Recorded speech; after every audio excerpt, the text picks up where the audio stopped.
La porte s'est ouverte avec un grincement, et il était là. Ce n'était pas son sourire habituel, ni l'éclat dans ses yeux qui me faisait fondre. Au lieu de cela, j'ai vu un visage pâle, le souffle court, et une chemise déchirée qui tenait à peine sur son corps. Mon cœur s'est emballé. Mon Dieu, qu'est-ce qui s'est passé? Ai-je demandé, sentant un nœud dans ma gorge en observant les éraflures et le sang séché sur sa peau. Il a chancelé à l'intérieur, s'appuyant contre le mur, et la scène m'a glacé le sang. Ses yeux, autrefois si pleins de vie, portaient maintenant un mélange de peur et d'une étrange détermination que je ne parvenais pas à déchiffrer. Il est tombé sur le canapé, avec un gémissement étouffé, et j'ai couru vers lui. L'odeur de sueur et de quelque chose de métallique, que j'ai ensuite identifié comme du sang, a rempli l'air. J'ai essayé de toucher son bras, mais il a reculé, protégeant quelque chose dans sa main. J'ai été agressé, a-t-il réussi à dire, d'une voix rauque et tremblante. Les mots sont à peine sortis, mais leur impact a été immédiat. La panique m'a envahi. L'image de tout ce que nous aurions pu perdre en un clin d'œil m'a frappé de plein fouet. Je ne pouvais penser qu'à sa sécurité, à sa vie. Ses yeux ont rencontré les miens, et il y avait une douleur authentique là, mélangée à quelque chose qui ressemblait à de la honte. Ils ont essayé de tout prendre, a-t-il continué, la voix un peu plus ferme maintenant, mais toujours avec une pointe de désespoir. Mon portefeuille, mon portable, et ça. Il a lentement ouvert sa main, et là, brillant sous la faible lumière du salon, se trouvait une petite boîte en velours bleu marine. Mon cœur a fait un bond. Un mélange de soulagement et de curiosité m'a envahi. C'était la petite boîte que j'attendais depuis si longtemps, mais pas de cette manière. Encore abasourdi par la situation, j'ai observé pendant qu'il ouvrait la boîte, révélant une bague de fiançailles éblouissante. Un diamant brillait intensément, capturant toute la lumière de la pièce. C'était exactement comme j'avais rêvé, peut-être même plus beau. J'ai lutté pour ça, a-t-il dit, la voix brisée par l'émotion, ses yeux fixés sur les miens. Je ne pouvais pas laisser qu'il la prenne. Pas après tout ce que ça signifie pour nous. Ces mots, prononcés avec tant de difficulté et de douleur, ont touché quelque chose de profond en moi. J'ai ressenti une vague d'amour et de gratitude, une admiration pour son courage. Des larmes coulaient sur mon visage tandis que je le regardais, blessé et épuisé, tenant ce symbole de notre avenir. Il a tendu la main, la bague toujours dans la boîte, et m'a demandé « Veux-tu m'épouser ?» Ce moment, malgré son caractère chaotique et douloureux, semblait le plus romantique de tous. Je n'ai pas hésité. J'ai hoché la tête, un sanglot m'échappant, et j'ai dit oui de toutes mes forces. Il a glissé la bague à mon doigt, et même avec la douleur dans son corps, un faible sourire est apparu sur ses lèvres. C'était le début d'un nouveau chapitre, teinté de peur, mais maintenant aussi d'une promesse. Les jours suivants ont été un mélange de soulagement et d'inquiétude. Tandis que je soignais ses blessures en qui, à ma surprise, semblaient plus être des éraflures et des contusions que des blessures d'une bagarre sérieuse, il se remettait rapidement. L'histoire de l'agression se répétait, toujours avec la même passion et le même héroïsme. Je le regardais avec admiration, pensant à la chance que j'avais d'avoir un homme si courageux à mes côtés. La bague brillait à mon doigt, un rappel constant de son sacrifice.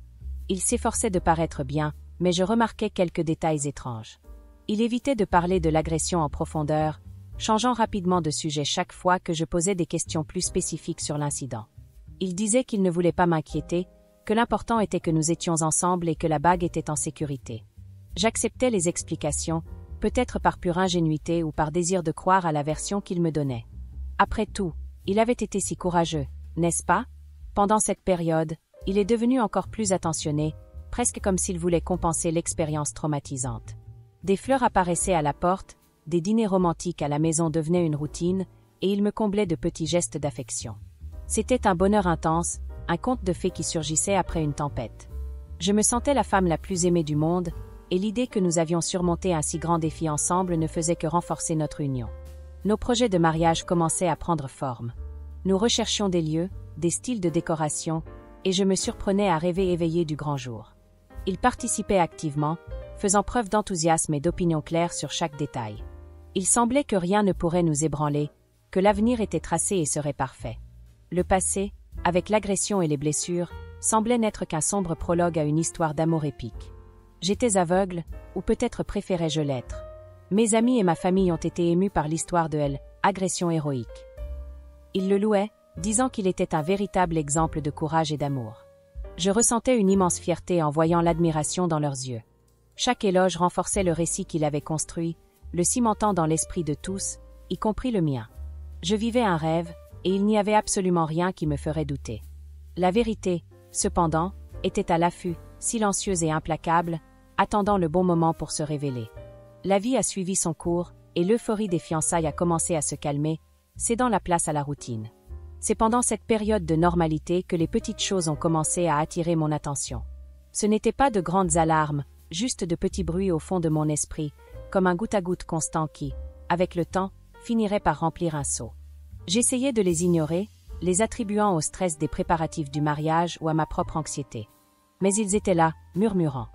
L'une des premières choses qui m'a intriguée a été sa carte de crédit. Il était toujours très réservé sur ses finances, et je respectais cela. Mais j'ai remarqué qu'il était plus nerveux en vérifiant les relevés, les me cachant ou les feuilletant rapidement quand j'étais là. J'ai même pensé qu'il dépensait trop pour les préparatifs du mariage, essayant de me faire plaisir, et j'ai essayé de le rassurer en lui disant que je n'avais pas besoin de luxe. Il se contentait de changer de sujet, avec un sourire forcé qui n'atteignait pas ses yeux.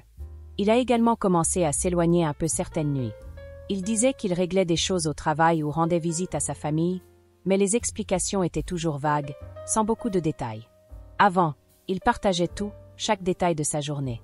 Maintenant, il y avait une barrière invisible, un silence que je ne parvenais pas à franchir.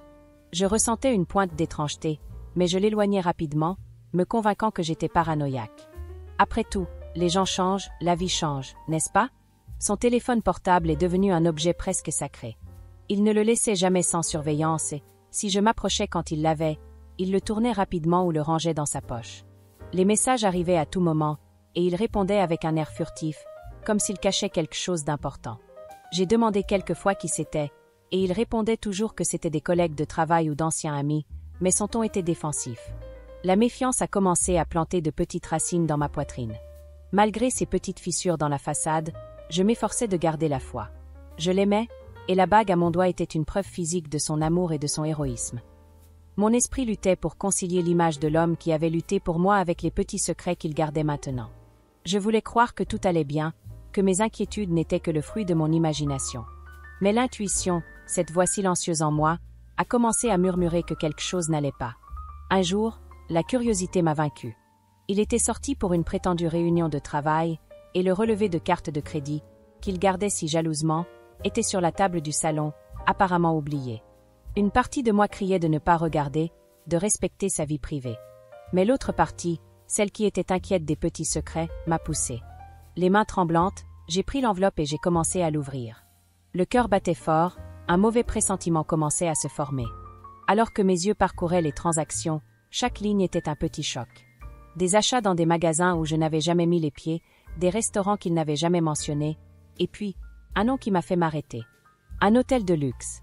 Et ce n'était pas n'importe quel hôtel, c'était l'un des plus chers et des plus renommés de la ville, un endroit qu'il n'aurait jamais eu de raison de fréquenter pour le travail, et encore moins seul. Ma respiration s'est bloquée dans ma gorge. La date du séjour? Exactement la nuit de agression. À chaque détail que mes yeux captaient, la scène de agression a commencé à se défaire dans mon esprit. La chemise déchirée, les blessures, l'histoire héroïque de protection de la bague, tout se transformait en une farce grotesque. La date de l'hôtel, les dépenses exorbitantes, tout indiquait une seule et douloureuse conclusion. Il n'avait pas été agressé.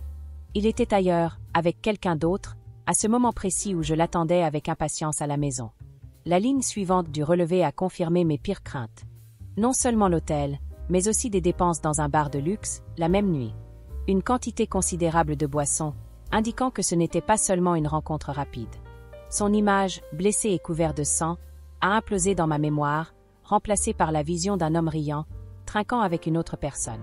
La colère a commencé à bouillir en moi, mais elle était encore étouffée par la douleur et l'incrédulité. Les pièces s'emboîtaient avec une précision cruelle. Les blessures, que j'avais trouvées étranges car il s'agissait davantage d'éraflures, les vêtements déchirés, tout prenait un nouveau et terrible sens.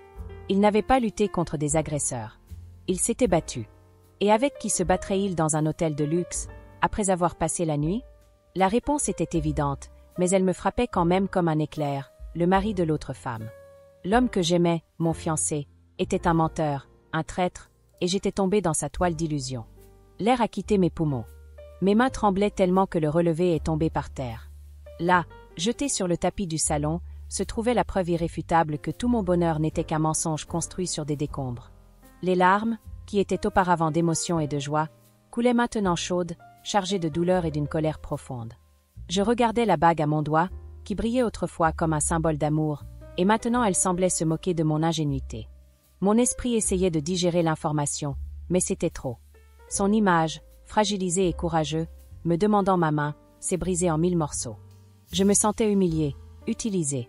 Comment a-t-il pu me regarder dans les yeux, avec les blessures fraîches, et tisser une histoire aussi élaborée et cruelle? La bague, qu'il prétendait avoir lutté pour protéger, n'était en fait qu'un déguisement, une façon d'attacher encore plus le mensonge autour de moi. C'était un piège parfait.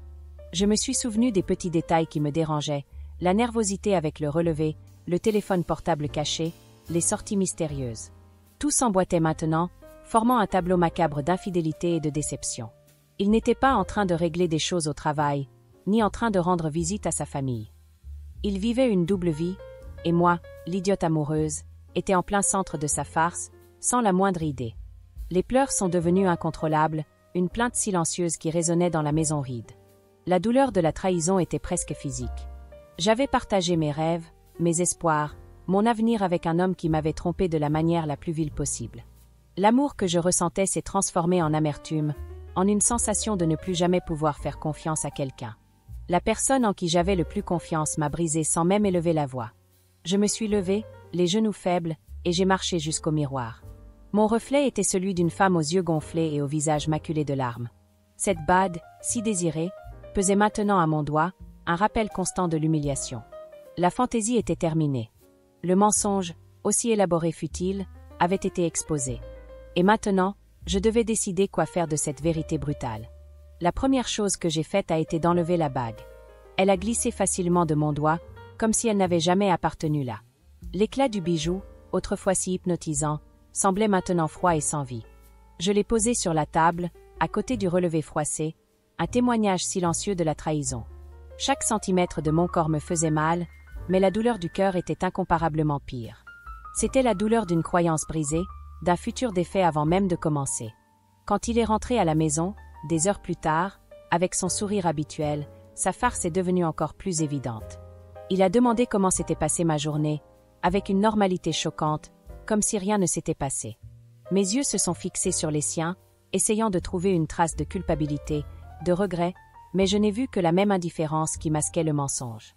Mon estomac se tordait de dégoût. J'ai jeté le relevé et la bague sur la table, juste devant lui. Le sourire sur son visage a vacillé, et ses yeux se sont écarquillés. Il a pris le relevé, l'a feuilleté, et le sang a semblé s'écouler de son visage. Le silence qui a suivi était assourdissant, rempli seulement par le son de mon cœur brisé et par sa respiration, qui est devenue lourde et rapide. C'était le moment de la vérité, et il n'avait nulle part où fuir. « Tu as menti » ai-je dit, la voix brisée, mais ferme. « Tu n'as pas été agressé. Tu as passé la nuit dans un hôtel de luxe, avec une autre femme. Et les blessures étaient dues à une bagarre avec son mari, n'est-ce pas ?» Les mots sont sortis comme un poison, chacun d'eux chargé de ma douleur. Il a essayé de bégayer une excuse, mais je l'ai interrompu. Il n'y avait plus rien à entendre, aucune explication qui puisse justifier l'étendue de sa cruauté. Ce jour-là a marqué la fin de tout. L'histoire de l'agression héroïque s'est effondrée en poussière, révélant la vilaine vérité derrière la façade. Mon cœur était en morceaux, mais d'une certaine manière, il était aussi plus léger. L'illusion s'était brisée, et avec elle, la douleur de vivre dans un mensonge. Il n'y avait pas de mariage, pas d'avenir avec lui. Juste la dure réalité et la nécessité de reconstruire ma vie, morceau par morceau, loin de toute trace de cette farce.